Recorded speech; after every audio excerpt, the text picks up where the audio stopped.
सो ही guys, स्वागत है आपका मेरे पॉडकास्ट में। आई होप कि आप सब बहुत अच्छे होंगे और गुड इवनिंग सभी को। आज एक्चुअली जो है ना, मैं घर पे नहीं थी और ना मैं कोई वीडियो देख पाई। तो अभी जब मैं घर आई हूँ तब जाके मैंने वीडियो देखी कि भाई सरोज और सुनीता की जो है वीडियो आ गई है और दोनों अपनी अपनी वीडियो के थ्रू एक दूसरे को जवाब दे रही हैं। जहाँ पे सरोज ने कुछ कमेंट्स पढ़े और थोड़ा बहुत अपने घर के बारे में दिखाया कि अभी मैं जो हूँ सूट सिलूँगी, ये है वो है। लेकिन वहाँ पे बात सारी थी कमेंट्स की, और जहाँ पे एक कमेंट ऐसा आया था कि जिसका जवाब उन्होंने दिया वो था घर छोड़ने का और कोर्ट केस का, है ना, कि भाई तुमने घर क्यों छोड़ा जब घर तुम्हारा था, तुम 20 साल से वहाँ पे रह रही थी। और हर इंसान के देखो इमोशन जुड़े होते हैं अपने घर के साथ, जहाँ पे जो है उनके बच्चे पैदा हुए, बच्चों का बचपन बीता, वो शादी होके उस घर में आई, तो तुम्हें वो घर नहीं छोड़ना चाहिए था। और रही बात केस की या फिर तुम्हारे हिस्से की, तो तुम्हारा पूरा हिस्सा बनता है उस घर में, क्योंकि तुम 20 साल रही हो, उस घर की बहू हो। सरोज ने ये देख लो अपना जो है 20 साल उस घर को दिए हैं, चाहे वो सेवा, बुजुर्गों की सेवा करने में रही हो। सरोज ने उस घर में सभी की सेवा करी है। अपने जो शराबी उसका पति था जो उसको इतना ज़्यादा मारता था, जबकि सरोज का कहना यह है कि इनको पता था कि हमारा बेटा कैसा है, फिर भी दूसरी की लड़की की इन्होंने ज़िंदगी ख़राब करी। ठीक है, मैं गरीब घर से थी तो मेरी शादी इन्होंने जो है करवाई, लेकिन आने के बाद भी मैंने उस चीज़ को बहुत ज़्यादा बर्दाश्त किया। 3 बच्चे मेरे उस घर में हुए और मैंने कहीं ना कहीं यही चीज़ सोच के कॉम्प्रोमाइज़ किया कि भाई कोई बात नहीं, आज सुधर जाएगा, कल सुधर जाएगा। लेकिन वो इंसान, कहते कुत्ते की दुम होती है, वो कभी सीधी नहीं होती, तो उनका वही हाल था, वो कभी सुधरे ही नहीं। तो ये वाला जो इनका फैसला था ये इन्होंने बहुत लास्ट में लिया, तब जाके लिया जब जो है ना पानी सर से ऊपर हो गया था।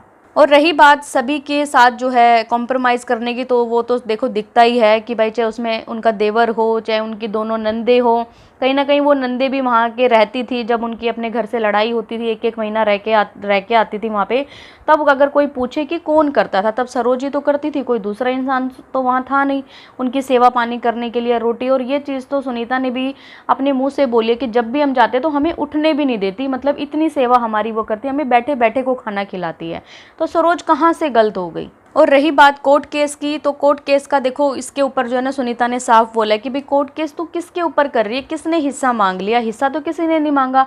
और यही सारी ऑडियंस भी पूछ रही है आज के टाइम में कि भाई हिस्सा कौन मांग रहा है तुमसे, क्योंकि हर कोई अपने घर में सेटल है। देखिए जो उनका देवर है वो अपने घर में सेटल है, यहाँ तक कि सुनीता का ये कहना है कि अरमान तो जितने का वो घर है इतना तो वो एक दिन में कमा लेता है ना, तो वो तुमसे क्या ही हिस्सा मांगेगा। और रही बात सपना की, ना ही सपना उस घर में से हिस्सा मांगती है, क्योंकि वो भी कहीं ना कहीं अपनी एक बेटी के साथ जो अपना गुजर बसर कर रही है।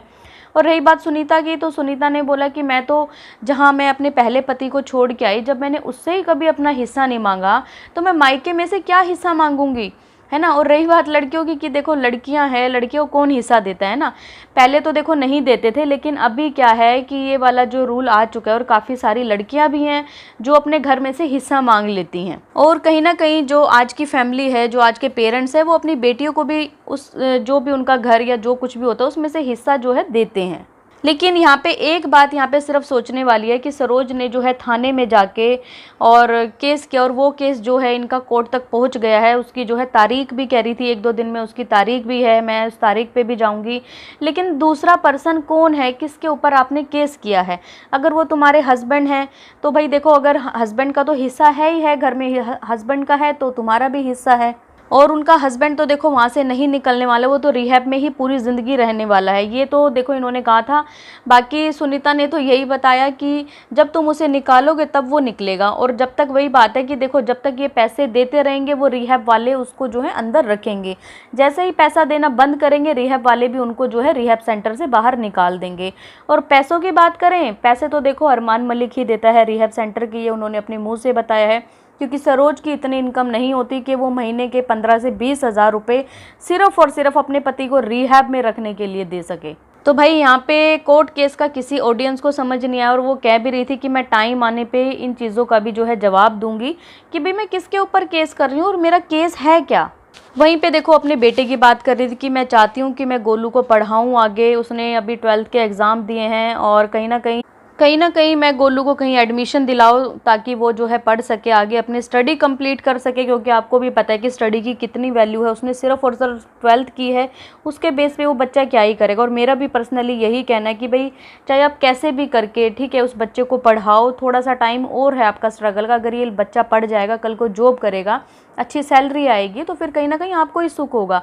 लेकिन गोलू का कहना ये है कि भई मैं पढ़ना नहीं चाहता, मैं जो हूँ अभी से काम करना चाहता हूँ, कहीं मैं जॉब ढूँढूँगा। और सरोज भी कह रही थी कि मैं भी जॉब ढूँढूँ, कहीं 5-10 हज़ार रुपये की मुझे जॉब मिल जाएगी जिससे कि मेरा गुजर बसर हो सकेगा, क्योंकि देवर की तरफ से शायद मिलने वाली जो भी इनको हेल्प थी वो अब शायद आगे नहीं मिलेगी।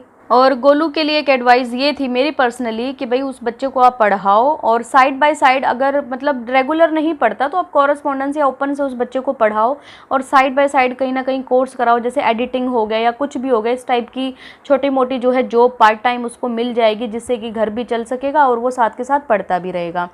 काफ़ी लोगों ने देखो कमेंट्स भी किए अरमान मलिक के लिए कि वो इतना सेटल है, इतना पैसा है, तो वो अपने भतीजे को भी सेटल कर सकता है। तो हाँ, बिल्कुल सेटल कर सकता है, बिल्कुल, क्योंकि उन्होंने बुलाया भी था कि भाई चंडीगढ़ आ, मैं यहाँ पे एडिटिंग वगैरह सिखाऊंगा। और क्या पढ़ा है, पढ़ाई लिखाई में कुछ नहीं पढ़ा, ये उनका कहना है। लेकिन ये चीज़ को मैं बिल्कुल क्रॉस करती हूँ कि पढ़ाई लिखाई का कहीं भी कोई रोल नहीं है, तो ये चीज़ गलत है। देखिए, जो इंसान पढ़ता है ना उसी को पता होती है पढ़ाई की क्या वैल्यू है, और जो इंसान नहीं पढ़ता और जिसको ये लगा लो कुछ अगर उसके अंदर खूबियां हैं, है ना, कुछ टैलेंट है, अगर उसकी वजह से उसको कहीं आज इनकम सोर्स है तो वो बात अलग है। लेकिन ये कहना कि भाई एजुकेशन की वैल्यू नहीं है तो वो बिल्कुल गलत है।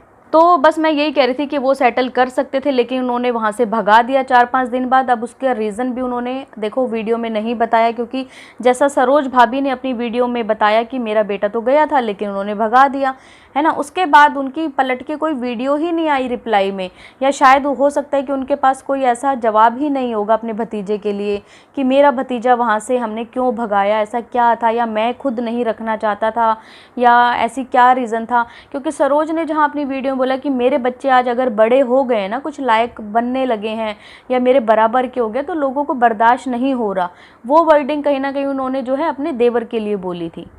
व्लॉगिंग से कितना पैसा आता है कितना नहीं आता, तो देखिए इस हिसाब से उनके व्यूज़ आ रहे हैं, तो इतना ज़्यादा इनकम उनका नहीं होता होगा, क्योंकि अभी व्यूज़ आने लगे हैं, वो भी कंट्रोवर्शियल जो हैं व्लॉग आए हैं उनके ऊपर व्यूज़ आए हैं 1 लाख 1.5 लाख।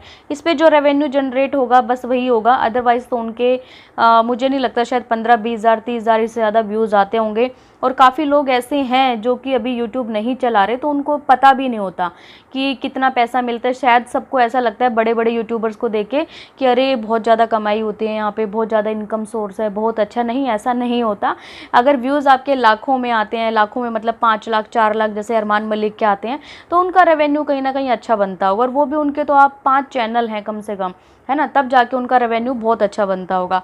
और उन्होंने अपने मुंह से एक बार बताया था कि मेरा जो रोज़ का रेवेन्यू है वो 5 से 6 लाख रुपए है। 5 से 6 लाख रुपए जो इंसान डेली का कमा सकता है डेली के यूट्यूब से, तो वो अपनी फैमिली को बिल्कुल सेटल कर सकता है, कोई इसमें डाउट वाली चीज़ ही नहीं है। लेकिन अब इतना मन मुटाव है या जो भी कह लो, या कोई किसी को बढ़ता हुआ भी नहीं देख सकता, ये सरोज भाभी का कहना है, तो हम क्या ही कह सकते हैं इसमें। तो गाइज़, आप लोगों का क्या कहना है इनके बारे में मुझे कमेंट करके ज़रूर बताएं। और अगर आपको ये पॉडकास्ट पसंद आए तो प्लीज़ चैनल को लाइक करें, सब्सक्राइब करें, शेयर करें और बेल आइकन को प्रेस करना बिल्कुल ना भूलें। सो बाय, मैं मिलती हूँ आपसे एक न्यू पॉडकास्ट में, तब तक के लिए बाय।